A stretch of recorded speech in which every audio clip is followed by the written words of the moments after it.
ચાલો મિત્રો, હું કૈલાસ સોલંકી, બધાને મારા જય શ્રી કૃષ્ણ.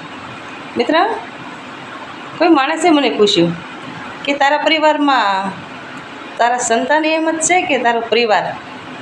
ત્યારે મેં એને મુસ્કરાઈને જવાબ આપ્યો કે મારો પરિવાર છે ને એ હીરા છે અને મારા સંતાન છે ને એ કોનું છે. તો એને ફરીને પ્રશ્ન પૂછ્યો કે એમ કેમ? ત્યારે મેં એને સરસ મજાનો જવાબ આપ્યો કે હીરા તૂટે ને પછી જોડાતા નથી, એના ટુકડા લાખ કોશિશ કરો ને તો એ જોડાતા નથી.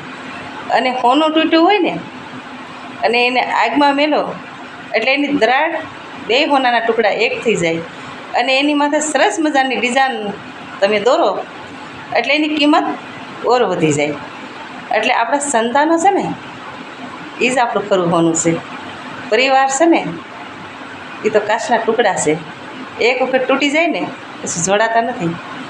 અને સંતાન છે ને એ સુખ હોય કે દુઃખ હંમેશા આપણા સાથમાં ઊભું હોય, આપણી ઢાલ બનીને રહે. એટલે એમ તો હું મારા સંતાનને જ આપું છું અને ખાસ કરીને મારી લાડકડી દીકરીને આપું છું. ચાલો, બધાને મારા જય શ્રી કૃષ્ણ, રાધે રાધે.